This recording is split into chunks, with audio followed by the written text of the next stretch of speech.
السلام عليكم ورحمة الله وبركاته. معاكم مستر أحمد زهران. إن شاء الله النهاردة هعرفك إزاي تبدأ تقيس نسبة الأكسجين في الجسم.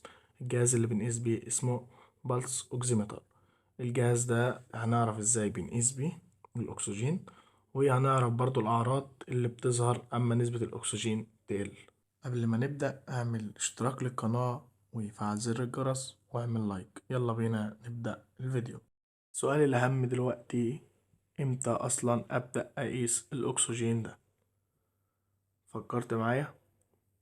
اقول لك امتى. لو ظهر حاجه من الاعراض اللي قدامك على الشاشه دلوقتي، او مثلا انت شاكك ان الاكسجين بتاعك قل، او مثلا انت في المستشفى بدل ما لسه تركب المونيتور وتشغله وتوصله بالبيشنت او المريض، تمام، لا انت تقيس بالبلس اوكسيمتر اسرع. او انت في البيت وشاكك ان حد الاكسجين بتاعه قليل، فانت بتبدأ تقيسله بالبلس اوكسيمتر.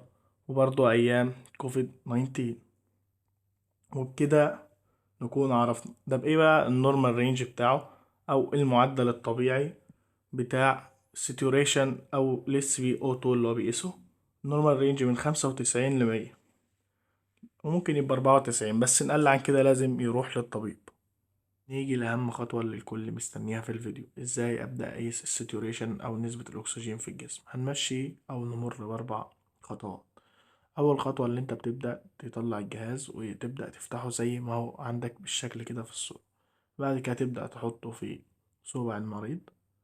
بعد كده تبدأ تضغط على الزرار اللي موجود على الجهاز عشان تشغله. في ناس بتضغط على الزرار قبل ما تحطه أو تركبه في صوبع المريض. بعد كده بيطلع الرقم زي ما هو عندك 99، يعني كده ساتوريشن، يعني كده طبيعي. ايه 78 ده؟ 78 ده ضربات القلب، معدل ضربات القلب. فعشان تبقى عارف الرقم ايه، وانا هنزل لك صورة هتشوفها دلوقتي، كل معدلات ضربات القلب من اول الطفل لحد الشخص البالغ والمسن. وبكده نكون خلصنا. لو انت استفدت اعمل لي لايك واشترك في القناة واعمل كومنت كويس، عشان الكومنت ده بيشجعني. سلام.